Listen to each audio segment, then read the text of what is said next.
Expression for time period of conical pendulum. आता आपल्याला माहित आहे एक रिजिड सपोर्ट लागतो, त्याला एक स्ट्रिंग लागतो आणि मग त्याला आपल्याला कसं फिरवावं लागते, हॉरिझॉन्टल सर्कल मध्ये. हा त्याचा बॉब आणि असा इथं कुठेतरी हा असणार, पहिले हा इथे होता, राईट. हे झाली कोनिकल पेंडुलमची हाईट. असा हा फिरणार आहे गोल गोल गोल गोल आणि काय तयार होतं, एक कोनचा शेप तयार होतो. म्हणून या पेंडुलमला म्हटलं जातं कोनिकल पेंडुलम. अंडरस्टँड?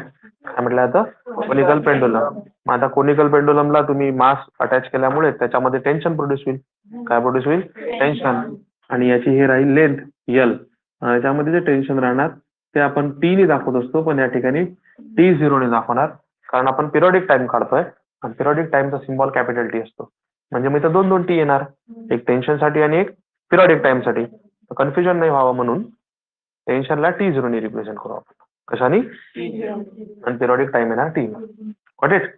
हे झालं याचं सिम्पल. म्हणजे जे वास्तविकतेत असं आहे, त्याची ही लेंथ आहे T0, याच्यामध्ये टेन्शन आहे एवढा, आणि याच्यासोबत अँगल क्रिएट केलेला आहे, अँगल ऑफ इन्क्लिनेशन याला म्हणतात. Got it? अशा किती गोष्टी हे नॅचरली आहेत. आता पिरियडिक टाइम आपण काढणार.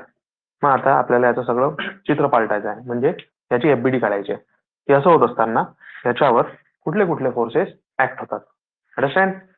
वास्तविकतेत हे असं आहे. आता याची काय काढणार, एफबीडी. मग आता एफबीडी काढायला गेलो तर सगळ्यात पहिले वेट एमजी व्हर्टिकली डाऊनवर्ड, बरोबर. टेन्शन जे आहे ते एक अँगल क्रिएट करत आहे, सो ते दोन कंपाऊंड मध्ये काय होईल, रिझॉल्व्ह होईल. अँगल काढताना बघा मी कसा काढतोय, अल्टरनेट अँगल. म्हणजे हा आला थिटा, थिटा माहित पडला की T0 कॉस थिटा, आणि हा काय होईल T0 sine theta.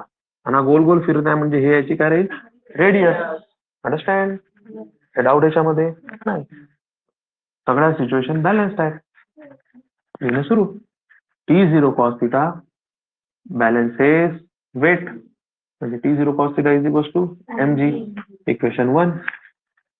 T0 sin theta provides necessary centripetal force, that is T0 sin theta is equals to mv square upon r. आपण लिहित असतो. आणि या ठिकाणी आपल्याला पिरियडिक टाइम पाहिजे. पिरियडिक टाइम कोणाच्या पोटात असतो, ओमेगाच्या. ओमेगाच्या पोटात जर असेल तर मग इथे M V square upon R च्या ऐवजी एम आर ओमेगा स्क्वेअर लिहायचं.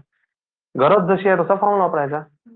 अगोदर आपल्याला गरज व्हेलोसिटीची होती, स्पीडची होती, म्हणून आपण सेंट्रिपिटलचा फॉर्म्युला लिहित असताना व्ही लिहिला.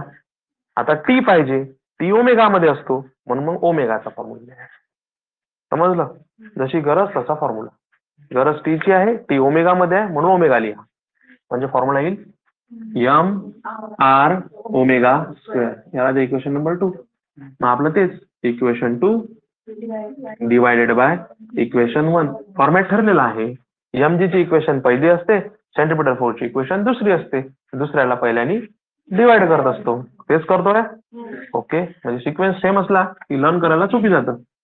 T0 sine theta upon T0 cos theta is equal to M R omega square upon mg. T0 get cancel, get cancel. आता या ठिकाणी बघा टॅन थिटा लिहायचं नाही, एवढाच चेंज याच्यामध्ये आहे. Sine theta upon cos theta is equal to मिळणार R omega square upon G. आपल्याला पिरियडिक टाइम पाहिजे, जो ओमेगा मध्ये आहे तो ओमेगाला वेगळं पाडा. Omega square is equal to G इकडे गेल्यावर मल्टिप्लाय, आर इकडे गेल्यावर डिवाइड, आणि जसंच्या तसं sign theta upon cos theta. आता काय करू बघा, साइन थिटा काढू. साइन थिटा म्हणजे असते सांगा, बरोबर अपोजिट साइड अपॉन हायपोटेनियस. या थिटाची अपोजिट साइड कोण आहे, आर, आणि हायपोटेनियस कोण आहे, एल.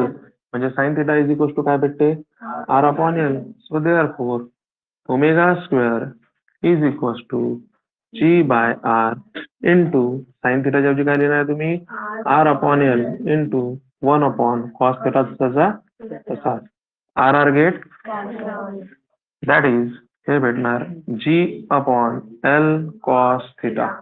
हा झाला तुमचा taking square root on omega is equals to under root G upon L cos theta.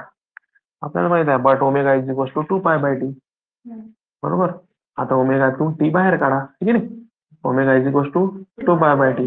Therefore 2π/t is equals to under root G upon L cos theta. आपल्याला फक्त कोण पाहिजे? टी पाहिजे. टी इकडे पाठवा आणि सगळं दुसरीकडे पाठवा. That is 2π under root L cos theta upon G. This is the required expression for periodic time of conical pendulum. समजलं? इथं tan theta नाही करायचं आहे, कारण tan theta जर केलं तुम्ही तर तुम्ही या लेंथला इंट्रोड्यूस करू शकत नाही. आपल्याला ती लागणार लेंथ, म्हणून tan theta करायचं नाही. हा झाला कोण? Time period. आता जर तुम्हाला म्हटलं की फ्रिक्वेन्सी काढा, काय काढा म्हटलं? फ्रिक्वेन्सी. याच कोनिकल पेंडुलमची फ्रिक्वेन्सी काढा, म्हणजे एन काढा. तर आपल्याला माहित आहे यांचा फॉर्म्युला 1/t असतो. यांचा फॉर्म्युला काय असतो? 1/t. म्हणजे या टी ला उलट करा, म्हणजे जो मल्टिप्लाय मध्ये आहे तो डिवाइड मध्ये येणार, जो डिवाइड मध्ये आहे तो मल्टिप्लाय मध्ये येणार. समजलं? पण एक्सप्रेशनची सुरुवात अशीच करायची हा, इथपर्यंत. डायरेक्ट एवढं लिहून मोकळं लिहून जायचं. 4 मार्कासाठी विचारलं, 2 मार्कासाठी विचारलं. अंडरस्टँड हो की नाही? फ्रिक्वेन्सी विचारला तर पूर्णच करायचं आहे. पिरियडिक टाइम विचारला तर लिहायची गरज नाही. उगा शाही कशाला वाय घालायची, वेळ वाय घालायचा. अंडरस्टँड? अरे हो की नाही? नाही तर इतकं लिहिसाल, कारण एवढं सांगितलं इतकं लिहून मोकळं द्या आम्हाला 3 मार्क. 1 2 3 असं झालं. अंडरस्टँड की नाही? आता प्रश्न विचारला जातो तुम्हाला की फ्रिक्वेन्सी कोणाकोणावर डिपेंड आहे. एकदम सीएस वापरायचा आपला, की जो जो फॉर्म्युल्यात आहे त्यावर डिपेंड आहे आणि जो फॉर्म्युल्यात नाही त्याच्यावर डिपेंड नाही. समजलं?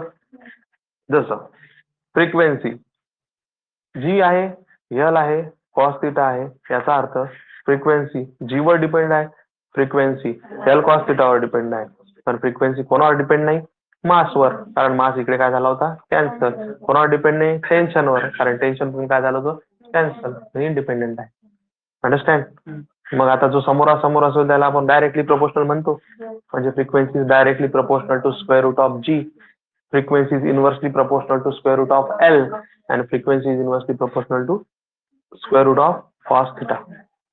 3 गोष्टी काय असल्या वेगवेगळ्या माहित आहे? जी म्हणजे acceleration due to gravity, L म्हणजे लेंथ ऑफ कोनिकल पेंडुलम आणि कॉस थिटा म्हणजे अँगल ऑफ इन्क्लिनेशन. तिन्ही वेगवेगळे आहेत, म्हणून याचे 3 गोष्टी बनतात. आणि चौथा आहे मास, इंडिपेंडेंट ऑन मास, कारण मासची टर्म त्याच्यामध्ये नाही. What it? नक्की रीड.